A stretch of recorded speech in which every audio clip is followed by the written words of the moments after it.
Bismillahirrahmanirrahim.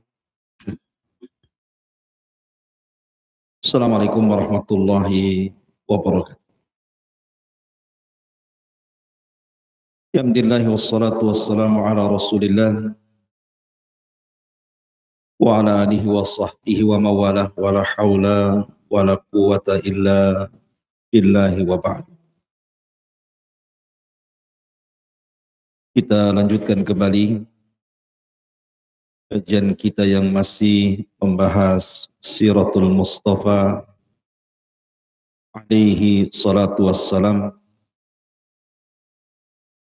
dan kita masih bicara tentang dakwah sirriyah, dakwah tidak terang-terangan Rasul sallallahu alaihi wasallam. Pada minggu yang lalu kita sudah menjelaskan beberapa orang yang masuk Islam di permulaan dari keluarga Nabi sallallahu alaihi wasallam. Diawali dengan Khadijah, kemudian Ali radhiyallahu an, kemudian budaknya Zaid ibnul Harithah radhiyallahu an. Dan orang-orang ini masuk Islam pada waktu yang sama dalam satu hari. Baru kemudian Nabi sallallahu alaihi wasallam berdakwah keluar. Dan yang pertama kali yang menerima dakwah Nabi sallallahu alaihi wasallam di luar keluarganya adalah Abu Bakar Siddiq radhiyallahu anhu. Ma'asyiral muslimin yang dimuliakan Allah Azza wa Jalla, saya tertarik sedikit ingin menjelaskan keutamaan Abu Bakar. Karena Abu Bakar bagaimanapun namanya selalu disangkut-sangkutkan apabila kita bicara tentang sejarah Islam. Di dalam Al-Quranul Karim, Allah Subhanahu wa Ta'ala berfirman, "Illa tansuruhu faqad nasarahu Allah idh akhrajahu alladhina kafaru thaniya ithnaini idh huma fil ghar idh yaqulu li sahibihi la tahzan innallaha ma'ana." Jikalau kalian tidak menolongnya, maksudnya Rasul, maka sesungguhnya Allah telah menolongnya. Yaitu ketika orang-orang kafir musyrik Mekah itu mengeluarkannya dari Mekah. Sedangkan dia, maksudnya Abu Bakar, salah seorang dari dua orang ketika keduanya berada di dalam gua. Di waktu dia berkata kepada temannya Abu Bakar ini, "Janganlah kamu berduka cita, karena sesungguhnya Allah bersama kita." Di dalam ayat ini ada kalimat tsaniyats naini. Abu Bakar adalah salah seorang dari dua orang. Maksudnya Rasul dan Abu Bakar. Tetapi apakah Abu Bakar itu orang nomor dua setelah Rasul yang berada di gua? Hanya itu saja keutamaannya? Tidak. Kita akan bentangkan makna daripada tsaniyats naini. Dia salah seorang dari dua orang yang berada dalam gua itu. Ma'asyiral muslimin yang dimuliakan Allah Subhanahu wa Ta'ala. Pertama, Abu Bakar Siddiq radhiyallahu an adalah orang nomor dua dalam Islam. Orang nomor dua dalam Islam setelah Rasul. Ya, memang di sana yang masuk Islam pertama Khadijah, Ali dan Zaid. Akan tetapi yang menampakkan Islam pertama setelah Rasul, Abu Bakar. Ketika Nabi SAW berdakwah di depan orang-orang Quraisy, datang Uqbah bin Abi Mu'aid hampir mencekik Rasul. Kemudian orang-orang mulai mendatangkan hendak mengeroyok Nabi SAW. Datang Abu Bakar. Ketika itu sahabat tidak ada yang berani.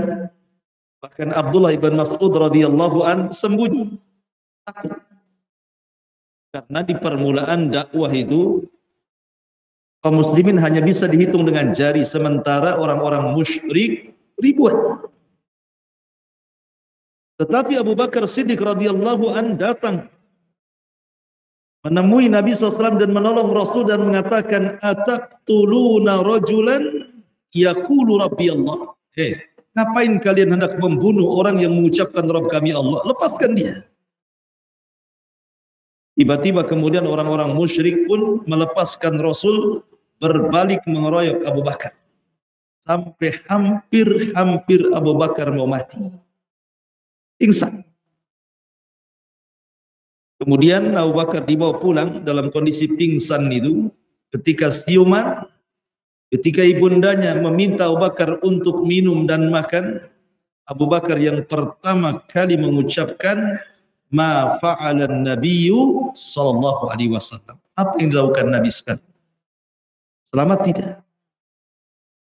Artinya Abu Bakar orang nomor 2 dalam Islam, yang menampakkan Islam setelah Nabi sallallahu alaihi wasallam. Kemudian juga Abu Bakar Siddiq radhiyallahu an nomor 2 dalam al-fadl, keistimewaan setelah Rasul. Ingat kisah kemarin Amr ibn As radhiyallahu an datang kepada Rasul.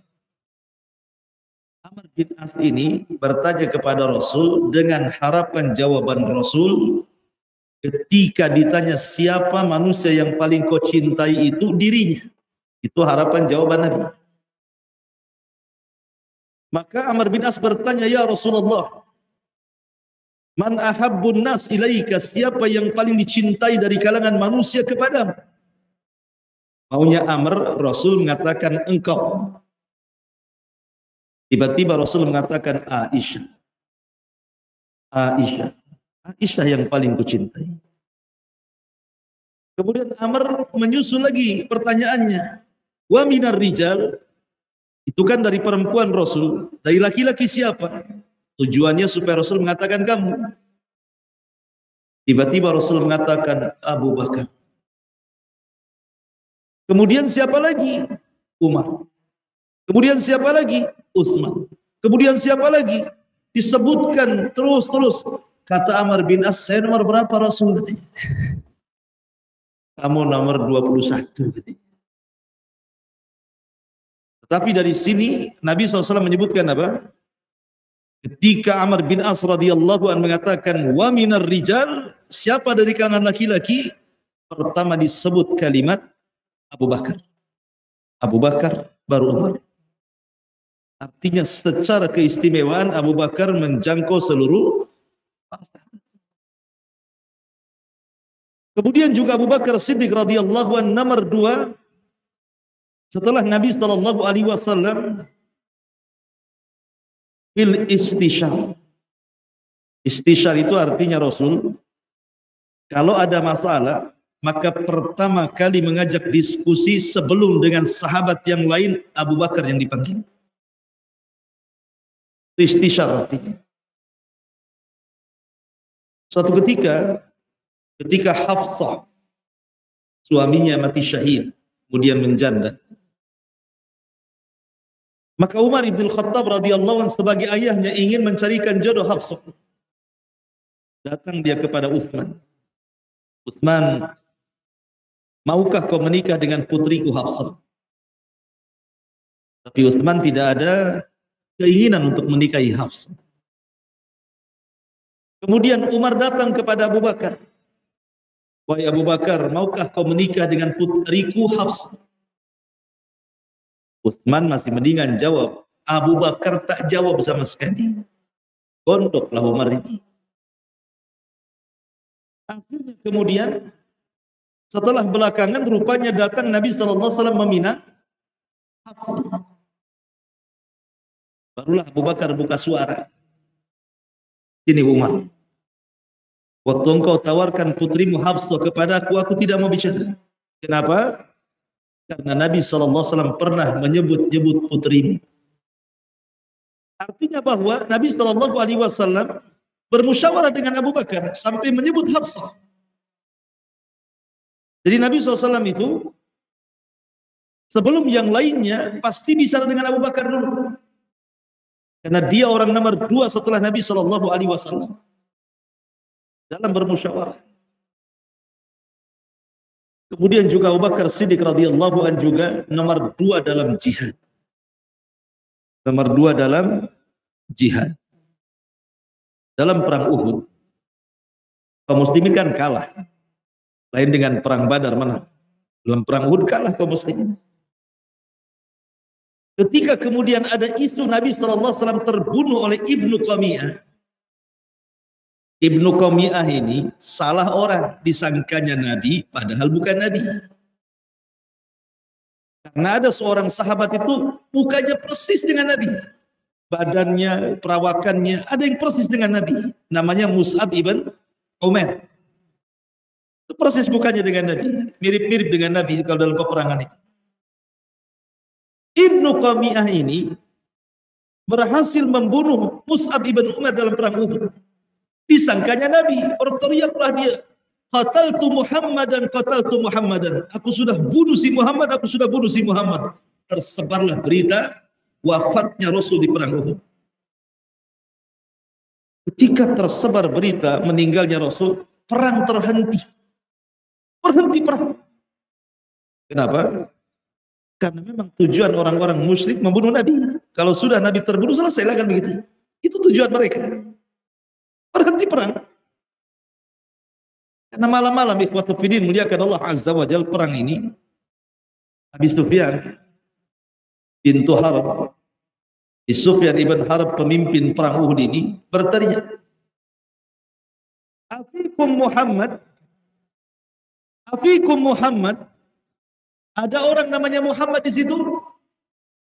Nabi SAW di semak-semak ngomong kepada para sahabatnya, la tujibu, jangan jawab, jangan jawab. Terus 3 kali Abu Sufyan mengatakan, afikum Muhammad, kata Rasul, jangan jawab. Karena malam gelap, nggak tahu ada orang. Setelah Abu Sufyan kemudian tidak mendapatkan jawaban, kemudian Abu Sufyan mengatakan, afikum Abu Bakrin, apakah ada Abu Bakar? Kata Rasul, jangan jawab. Afikum Abu Bakar, kata Rasul, jangan jawab. Sampai 3 kali. Kemudian setelah tidak ada jawaban, Abu Sufyan mengatakan, afikum Umar, afikum Umar, kata Rasul, jangan jawab. Umar tidak bisa. Sebut namanya, tidak bisa dia. Bangkit dia Umar. Umar radhiyallahu mengatakan, saya Umar, semoga Allah membuat kesedihan dalam hatimu. Di sini Rasul, di sini Abu Bakar, akulah Umar. Maka Abu Sufyan mengatakan, Anda Umar, apakah di sana ada Muhammad? Ya. Apakah di sana ada Abu Bakar? Ya, kata Umar. Maka Abu Sufyan mengatakan, sadaqta ya Umar wa kadzaba Ibnu Qami'ah. Engkau benar wahai Umar, Ibnu Qami'ah yang sudah berdusta, yang mengatakan dia sudah membunuh Muhammad. Ya, Abi Sufyan menyebut 3 orang ini. Karena tujuan perang Uhud itu membunuh 3 orang ini. Rasul, Abu Bakar, Umar. Abu Bakar disebut kedua kali setelah Rasul. Baru kemudian Umar. Jadi memang Abu Bakar orang nomor 2 dalam jihad setelah Nabi SAW. Kemudian Abu Bakar orang nomor 2 dalam ilmu wal fahm, pengetahuan dan pemahaman yang cerdas. Abu Bakar itu orang nomor 2 setelah Rasul, orang yang paling alim, yang paling cerdas, yang paling paham dari seluruh sahabat Nabi SAW. Ketika Nabi SAW di akhir-akhir hayatnya, fi maradi mautihi, ketika sakit menjelang ajalnya, beberapa hari sebelumnya Rasul berkhutbah. Dan itu khutbah terakhir. Habis itu tidak ada khutbah lagi. Dalam khutbah itu Nabi SAW mengatakan, Innallaha khayyara abdan baina dunya wa baina ma indallah. Wahai manusia, sesungguhnya Allah telah memilih seorang hamba dengan dua pilihan. Apakah dia menginginkan untuk hidup di dunia, ataukah dia menginginkan untuk kembali ke sisi Allah Subhanahu wa ta'ala. Tiba-tiba Abu Bakar menangis. Padahal Rasul tidak menyebutkan dirinya. Rasul hanya menyebutkan Allah memilihkan seorang hamba antara hidup di dunia atau dipanggil ke akhirat. Tiba-tiba Abu Bakar menangis. Sahabat yang sedang serius ini mendengarkan khutbah Rasul. Karena itu khutbah terakhir Rasul. Serius para sahabat mendengar. Tiba-tiba pecah dengan tangisan Abu Bakar. Semua pandangan menuju Abu Bakar. Sehingga orang-orang menegur Abu Bakar mengatakan, lima qata'ta kalaman Nabi. Kenapa kau memutus ucapan Nabi, wahai Abu Bakar? Kenapa? Biarkan dia bicara.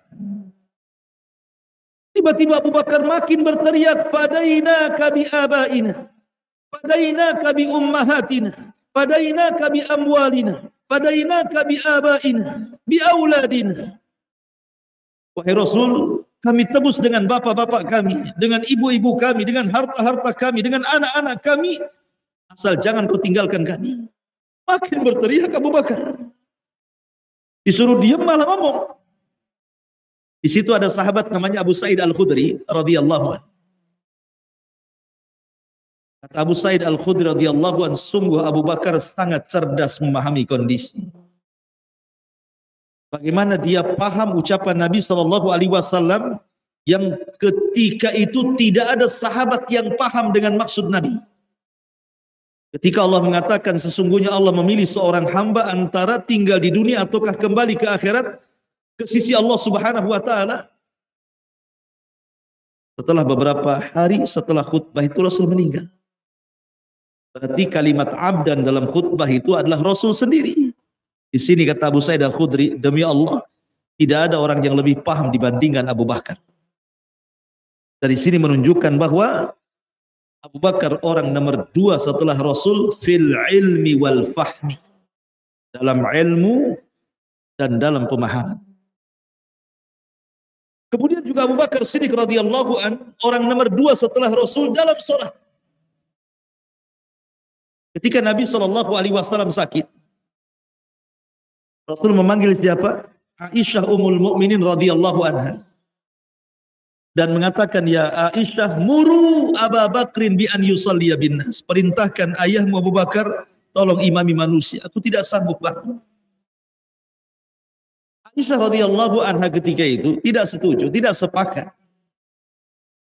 Karena Rasul masih hidup, macam mana bapaknya mau gantikan sholatnya? Rasul masih hidup. Tetapi dia mencoba membuat kalimat halus dan mengatakan, ya Rasulullah, inna abi rajulun bakkah. Rasul, kamu sudah tahulah bapakku Abu Bakar itu suka nangis. Kalau dia sholat, nangisnya kencang, baca Qurannya kecil. Tidak usah, suruh Umar saja. Maksudnya gak enak Aisyah radhiyallahu anha itu. Kenapa? Karena Rasul masih hidup masalahnya. Masa bapaknya suruh jadi imam? Tapi Rasul tetap mengatakan, muru Abu Bakrin bi an yusalliya bin. Perintahkan bapak cepat imami manusia sholat. Lihat, dari sekian banyak para sahabat, di sana ada Umar, Uthman, Ali, di sana ada pakar-pakar Quran, Ubay ibn Ka'ab, Abdullah ibn Mas'ud, Mu'ad ibn Jabal, Zaid ibn Thabit. Ini pakar-pakar Quran nih. Tidak ada yang disebut kecuali Abu Bakar. Muru Abu Bakrin, perintahkan Abu Bakar saja. Ya, karena di balik itu ada suksesi kepemimpinan Abu Bakar. Sebelum Abu Bakar menjadi khilafah, sepeninggal Rasul, maka dia menjadi pemimpin dalam salat menggantikan Nabi SAW. Maka Abu Bakar orang nomor 2 setelah Rasul dalam sholat. Kemudian juga Abu Bakarlah orang nomor 2 setelah Rasul dalam haji. Ketika Nabi SAW membebaskan kota Mekah, dalam peristiwa Fathu Mekah yang Allah firmankan, idza jaa nasrullahi wal fath. Kemudian Nabi SAW kembali ke Madinah pada tahun 9 Hijriah. Rasul memerintahkan kaum muslimin untuk haji duluan. Karena Rasul haji baru terrealisasi pada tahun ke-10 Hijriahnya. Jadi 9 Hijriah itu Rasul sudah memerintahkan kaum muslimin untuk haji duluan. Dan yang memimpin haji siapa? Abu Bakar. Abu Bakar yang memimpin haji ketika itu, baru setelah itu disusul Rasul pada tahun 10 Hijriahnya. Dari sini menunjukkan bahwa Abu Bakar orang nomor 2 setelah Rasul dalam haji. Abu Bakar tidak memilih siapa-siapa. Abu Bakar, Rasul memilih Abu Bakar Siddiq radhiyallahu. Termasuk Abu Bakar Siddiq radhiyallahu an orang nomor 2 setelah Rasul fil hijrah, dalam hijrah. Setiap ada sahabat datang Rasul, saya ingin hijrah, hijrahlah kau ke Madinah. Setiap datang Rasul, saya izin hijrah, hijrah kamu. Hijrah. Ketika Abu Bakar Rasul, saya ingin hijrah, jangan. Ditolak sama Nabi. Yang lain kalau hendak hijrah diizinkan sama Rasul, cepat kalian hijrah ke Madinah. Giliran Abu Bakar tidak dikasih. Sampai pada suatu siang, di mana orang Arab tidak pernah keluar siang-siang, karena di sana kan panas terik matahari luar biasa di padang pasir, menyengat. Biasanya siang-siang di rumah orang-orang Arab itu. Tiba-tiba Rasul keluar ke rumah Abu Bakar Siddiq radhiyallahu an. Di sana ada Asma dan Aisyah radhiyallahu anhuma ketika itu masih kecil. Kemudian Rasul mengatakan, ya Abu Bakar, bisakah kau singkirkan 2 putrimu itu? Maksudnya saya ingin bicara 4 mata. Kata Abu Bakar, Rasul, mereka berdua hanya anak kecil. Mereka berdua juga sudah masuk Islam. Gak apa-apalah mereka dengar. Kemudian Rasul mengatakan, ya Abu Bakrin, inna Allah qad adhina li bil hijrati. Wahai Abu Bakar, Allah sudah izinkan aku untuk hijrah. Ketika mendengar hal itu, Abu Bakar langsung menyebut, as-sohbatu ya Rasulullah. Rasul, aku ikut bersamamu Rasul. Aku ikut bersamamu Rasul. Kata Nabi SAW, as-sohbatu ya Abu Bakar ya. Engkau akan menjadi temanku dalam hijrah. Tiba-tiba Abu Bakar menangis. Kata Aisyah radhiyallahu anha, aku tidak pernah orang melihat menggabungkan tangisan dan kebahagiaan kecuali saat itu aku melihat Abu Bakar menangis karena saking bahagianya. Diajak hijrah Nabi. Maka dia orang nomor 2 dalam hijrah. Dan dia orang yang mendanai hijrah Nabi itu sendiri.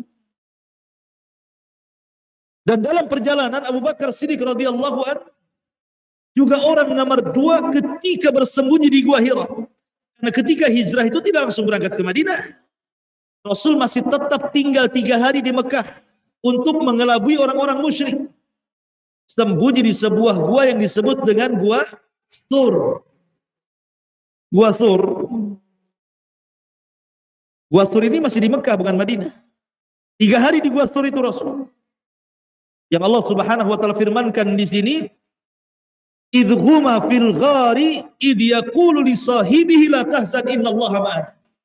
Ketika 2 orang itu berada dalam gua dan Rasul menenangkan Abu Bakar dan mengatakan, jangan sedih, Allah bersama kita. Karena ketika itu pasukan orang musyrik ada di atas gua. Kata Abu Bakar, kalau melonjorkan kaki ke depan pasti mereka akan melihat. Karena ghar itu lain dengan Al-Kahfi. Ada suratul Kahfi, kalau Kahfi itu guanya lah dalam, panjang. Kalau ghar itu gua kecil saja, lubang gitu saja. Disebut ghar. Jadi Abu Bakar orang nomor 2 dalam gua itu. Dan dia juga orang nomor 2 dalam jihad. Bahkan Abu Bakar Siddiq radhiyallahu an adalah orang yang sangat paham kondisi kaum muslimin setelah Rasulullah SAW. Ketika Nabi SAW meninggal dunia, semua para sahabat tidak percaya. Gimana mau percaya orang yang dicintainya tiba-tiba berlalu begitu saja? Sampai-sampai sahabat tidak ada yang sanggup berdiri karena sedihnya mendengar kematian Rasulullah. Jika Aisyah radhiyallahu anha tidak sanggup bangun karena kepala Rasul ketika meninggal di paha Aisyah. Sehingga Aisyah radhiyallahu anha kemudian berusaha bangkit ke arah pintu yang berdempetan dengan Masjid Nabawi. Kemudian Aisyah radhiyallahu mengatakan, "Mata Rasulullah, mata Rasulullah." Rasul sudah meninggal, Rasul sudah meninggal. Jika sahabat mendengar Rasul sudah meninggal, semua sahabat langsung terdiam. Ada yang menangis, ada yang tidak bisa bangkit, ada yang tidak yakin. Umar langsung kemudian pergi mengambil pedangnya dan mengatakan, siapa yang mengatakan Muhammad sudah mati, ku penggal lehernya. Dia tidak mati, dia sedang pergi 40 hari dan akan kembali untuk mematahkan tangan dan kaki orang munafik. Ali tidak sanggup bangun, Utsman tidak sanggup bangun karena sedih, tidak yakin dan tidak percaya. Kecuali Abu Bakar. Abu Bakar bisa menghadapi kenyataan seperti itu, menenangkan kaum muslimin di saat kesedihan mereka. Dia coba mendatangi Umar dan mengatakan, "Uskut ya Umar, diam, diam, duduk kamu, ijlis." Tapi Umar tetap saja berteriak. Akhirnya ditinggalkan Umar naik di atas mimbar. Kemudian manusia mulai memperhatikan Abu Bakar, apa yang akan dikatakan Abu Bakar. Tiba-tiba Abu Bakar mengatakan, "Ya ayyuhan nas, man kana minkum ya'budu Muhammadan fa inna Muhammadan qad mat, wa man kana minkum ya'budu Allah fa inna Allah hayyun la yamut." Manusia, kalau kalian masih menyembah Muhammad, Muhammad sudah mati. Tapi kalau kalian menyembah Allah Subhanahu wa taala, Allah zat yang maha hidup dan tidak pernah mati. Kemudian Abu Bakar membacakan ayat, "Wa ma Muhammadun illa rasulun qad khalat min qablihi rusul. Apa immata aw qutilan qalabtum ala a'qabikum wa man yanqalib ala akibaihi falan yadurrallaha syai'a wa sayazillahu syakirin." Muhammad itu sama dengan rasul-rasul sebelumnya. Apakah kalau dia mati kalian akan murtad? Apakah kalau dia mati kalian akan murtad? Siapa yang murtad ke belakang kalian tidak memudaratkan Allah sedikit pun. Karena Allah hanya membalas orang-orang yang hanya bersyukur kepada Islam. Barulah manusia tersadar. Oh, lihat. Memang Abu Bakar luar biasa. Kepiawaiannya, talentanya, persis menguasai apa yang dikuasai Nabi SAW. Bisa menenangkan manusia. Begitulah. Abu Bakar orang nomor 2 dalam akhlak. Abu Bakar juga orang nomor 2 setelah Rasul dalam akhlak. Ketika Abu Bakar Siddiq radhiyallahu anhu di permulaan dakwah disempitkan dakwahnya. Abu Bakar itu sudah lama ingin hijrah sebenarnya. Sampai suatu ketika dia hijrah, betul-betul dia ingin hijrah. Dia sediakan untanya, dia sediakan perbekalannya, kemudian dia pergi ke perbatasan. Hampir keluar dari Mekah, dicegat sama Ibn Dighinah. Ibn Dighinah ini orang kafir tapi baik. Disangka Ibn Dighinah ini Abu Bakar bawa barang banyak di atas unta itu mau niaga, mau dagang ke Syam. Jadi Ibn Dighinah ini tanya sama Abu Bakar, "Ila aina anta tadhhab ya Abu Bakar?" Mau pergi ke mana kau ya Abu Bakar? Sibuk kali mungkin bahasa kita. Mau pergi ke mana? Tiba-tiba Abu Bakar mengatakan, "Inni muhajirun ilallah ya Ibn Dighinah." Aku ingin hijrah, biarkan aku keluar dari Mekah. Kemudian kata Ibn Dighinah, "Emang kenapa dengan orang-orang Mekah?" Kata Abu Bakar, "Qad adautumuni." Mereka sudah menyakiti aku. Apa salahnya aku beribadah? Kenapa mereka membenciku? Kata Ibn Dighinah, persis seperti pujian Khadijah kepada Rasul saat Nabi SAW menjumpai malaikat Jibril dalam bentuk asli memiliki 600 sayap, yang satu sayap terbentang antara barat dan timur, menggigil ketakutan, mencari Khadijah, kemudian mengatakan, ya Khadijah dathiruni dathiruni, wahai Khadijah selimuti aku. Kata Khadijah pada Nabi SAW, wallah la yuhzikallah abada, wahai suamiku, orang sepertimu lu nggak mungkin dihinakan Allah. Innaka latasilur rahim, engkau ini suka silaturahim, wa tuqrid dhaif, engkau suka menghormati tamu, engkau suka membantu orang-orang yang kesulitan, engkau suka membantu orang-orang yang kepayahan. Kemudian disebutkan sifat-sifat Rasul. Rupanya apa yang disifatkan Khadijah kepada Nabi SAW persis seperti yang disifatkan Ibn Dighinah kepada Abu Bakar. Apa kata Ibn Dighinah? Ya Aba Bakrin, orang sepertimu la takhruj wa la tukhraj, jangan keluar dan tidak boleh dikeluarkan dari Mekah. Engkau ini orang yang menyambung silaturahim, engkau ini orang yang menjamu tamu, engkau ini orang yang membantu manusia, persis seperti yang dikatakan Khadijah kepada Rasul, dikatakan Ibn Dighinah kepada Abu Bakar. Menunjukkan apa? Abu Bakar orang nomor 2 dalam akhlak setelah Rasulullah sallallahu alaihi wasallam. Luar biasa Abu Bakar ini. Kemudian juga Abu Bakar Siddiq radhiyallahu anhu orang nomor 2 dalam al-qadha, memutuskan sebuah putusan. Karena apabila Nabi SAW masih hidup, kalau ada orang masalah datang kepada Rasulullah, kemudian Rasul memutuskan perkara, selesai, damai. Tapi setelah Nabi SAW meninggal, kepada siapa manusia harus menyelesaikan permasalahan mereka? Datang kepada Abu Bakar Siddiq radhiyallahu anhu. Karena Rasul mengatakan, iktadu billadaini min ba'di Abu Bakrin wa Umar. Ikutilah sepeninggalku, kata Rasul, Abu Bakar dan Umar. Maka sepeninggal Rasul, orang-orang datang kepada Abu Bakar. Ya Abu Bakar, saya ada masalah, tolong selesaikan. Ya Abu Bakar, saya ada masalah, tolong selesaikan. Karena manusia tahu Abu Bakar adalah orang paling cerdas, paling faqih, paling adil, dan bisa memutuskan seperti yang diputuskan Nabi Shallallahu Alaihi Wasallam. Dia orang nomor 2 dalam qadha, dalam mahkamah setelah Nabi Shallallahu Alaihi Wasallam. Ketika Nabi Shallallahu Alaihi Wasallam sebelum meninggal, Rasul kan mempersiapkan pasukan untuk menghadapi, coba anak-anak tuh main apa itu? Jadi coba ditenangkan. Jadi Nabi Shallallahu Alaihi Wasallam ini ketika sebelum wafatnya mengutus utusan pasukan dipimpin oleh Usamah ibn Zaid. Itu sebelum wafat. Rasul memilih Usamah ibn Zaid, anak dari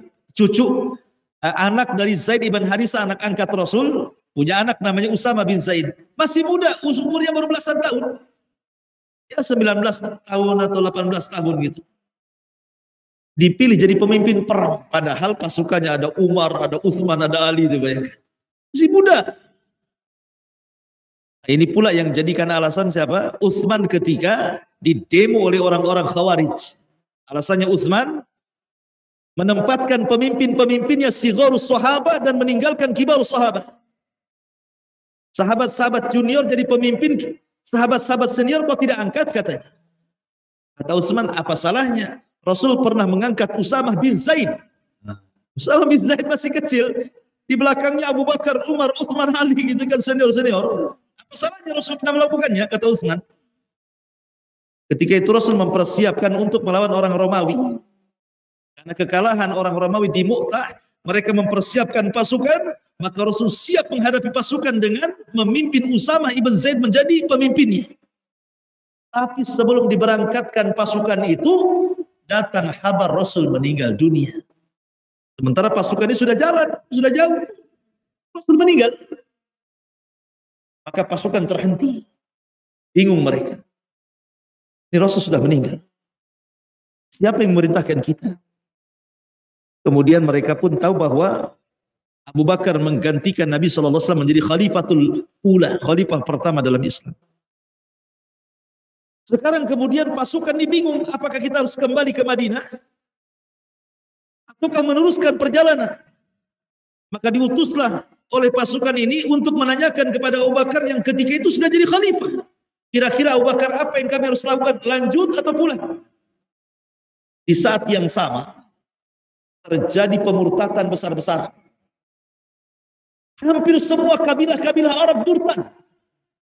Kecuali hanya daerah Hijaz saja yang tidak murtad itu. Karena banyaknya nabi palsu bermunculan di zaman itu. Ada Al-Aswad Al-Ansi, ada Musailamah Al-Kadzab, ada saja, ada 4 orang yang masyhur nabi-nabi palsu itu. Ketika itu Abu Bakar Siddiq radhiyallahu anhu mengatakan, aku akan tetap memberangkatkan pasukan yang sudah diberangkatkan tadi. Padahal Umar meminta kepada Abu Bakar, tarik pasukan untuk menjaga Madinah. Jangan sampai Madinah diserbu. Tapi Abu Bakar kekeh tidak. Aku tidak akan memberhentikan pasukan yang diberangkatkan Rasul. Berangkat kalian sebagaimana perintah Nabi SAW. Oh, itulah Abu Bakar. Kemudian orang-orang mengatakan, sekarang bagaimana dengan orang-orang yang murtad itu? Pengikut Nabi palsu, Musailamah Al-Kadzab, Al-Aswad Al-Ansi, gimana tuh? Umar radhiyallahu anhu dan sahabat yang lain mengatakan, bagaimana kalau kita lembutkan hati mereka?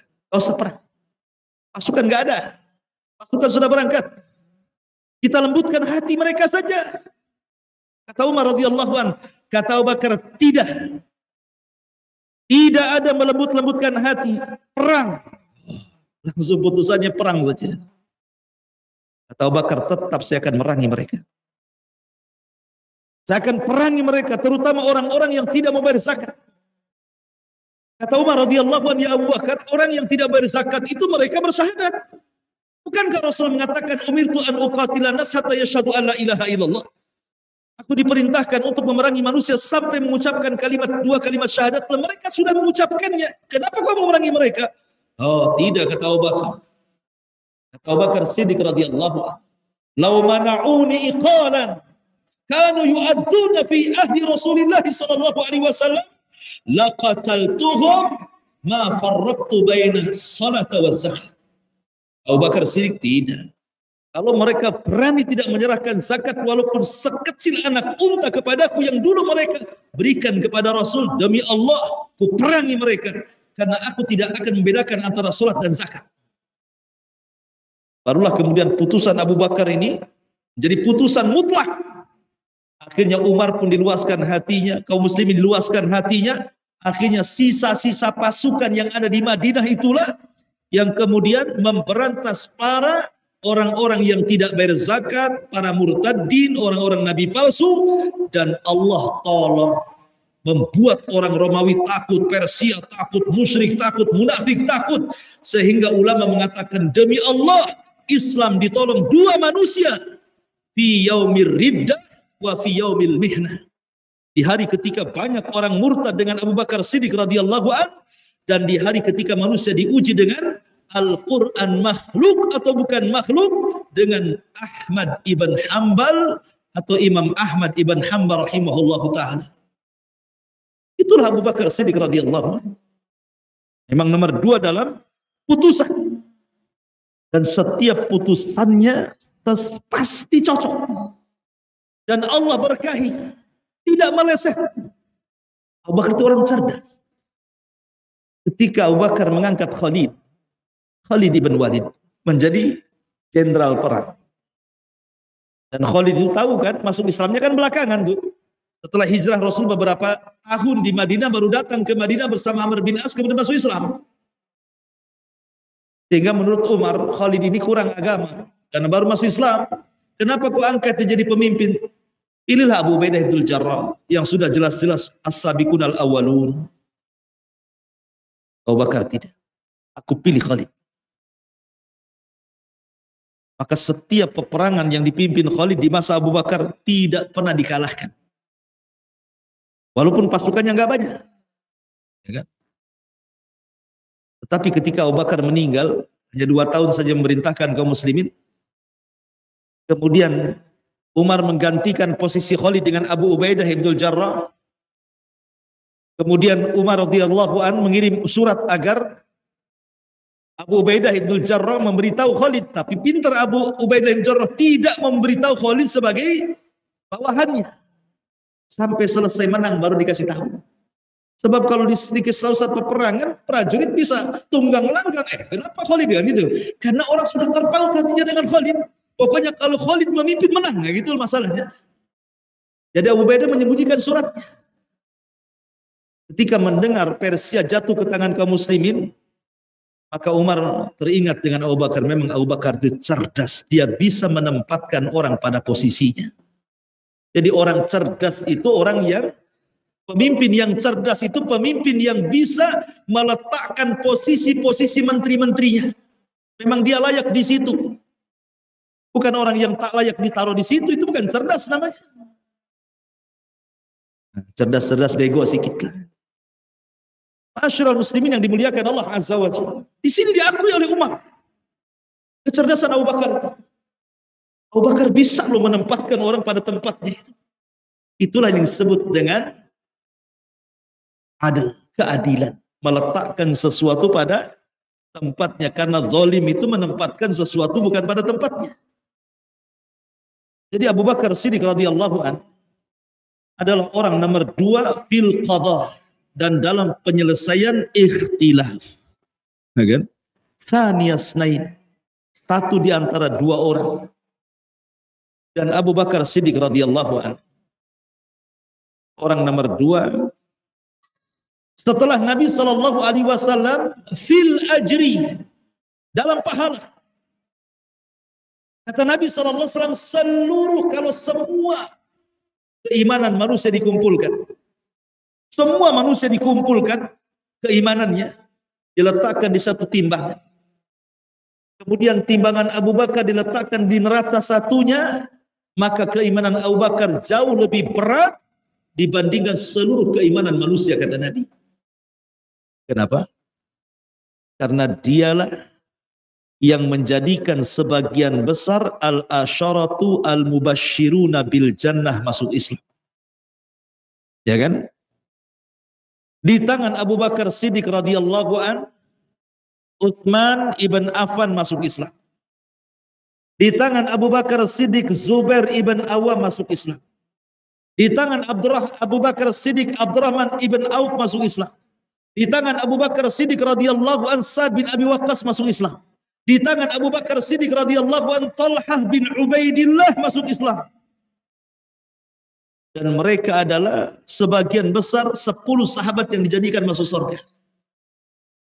Dari 10 sahabat yang dijanjikan masuk surga, menyebarlah Islam kemana-mana. Dari yang tersebar, menyebar lagi kemana-mana. Sampai ke kota Madinah. Sampai ke seantero dunia. Sampai ke Nidaul Ilmi. Jasanya siapa? Abu Bakar yang pertama. Setelah Nabi SAW.